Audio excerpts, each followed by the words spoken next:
Welcome to the Daily Dunc Shot, brought to you by Ray Brandt Infinity. Okay, the LSU Tigers finally have a defensive coordinator, folks.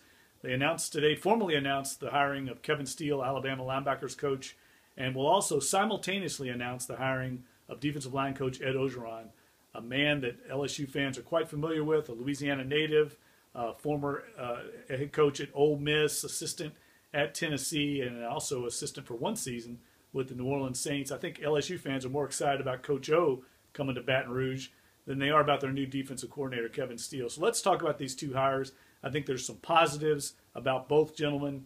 First of all, Kevin Steele comes with a strong reputation as a recruiter, but also I think it's a positive sign, folks, that Kevin Steele worked twice for Nick Saban. Nick Saban does not hire bad football coaches. He's one of the most shrewd hirers in the coaching game. And the fact that he was keen enough on Kevin Steele to bring him back to Tuscaloosa after his tenure ended in Clemson, I think is a very positive sign, because Nick Saban's not going to have a guy on his staff, certainly not twice, that he doesn't think can coach and contribute to the program.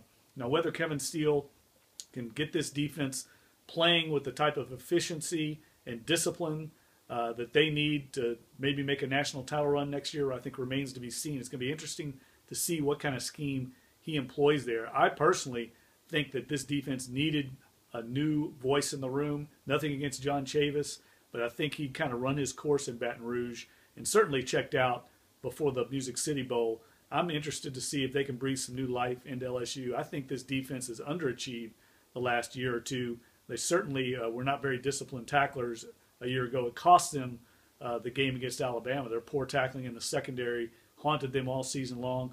I think they're going to be better on defense strictly because they're going to have some new ideas and some new schemes to work with on that side of the ball. So I'm interested to see what they do on defense, but I think if they can just solve this quarterback conundrum in the offseason, whether they find another quarterback as a fifth-year transfer or if they are able to develop Brandon Harris or Anthony Jennings, because that's really the only thing holding LSU back from being a national title contender next year. The roster is loaded otherwise.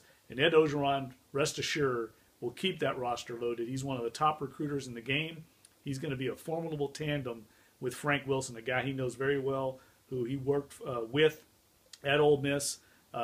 With LSU now, with Corey Raymond, Kevin Steele, Frank Wilson, and Ed Orgeron on their staff, I can't imagine anybody in college football having a better recruiting staff than LSU.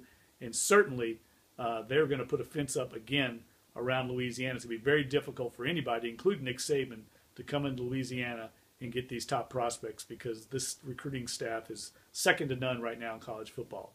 All right, that's it for the Daily Dunc Shot today. We'll be back again Friday with another update right here at NOLA.com. Everybody take care.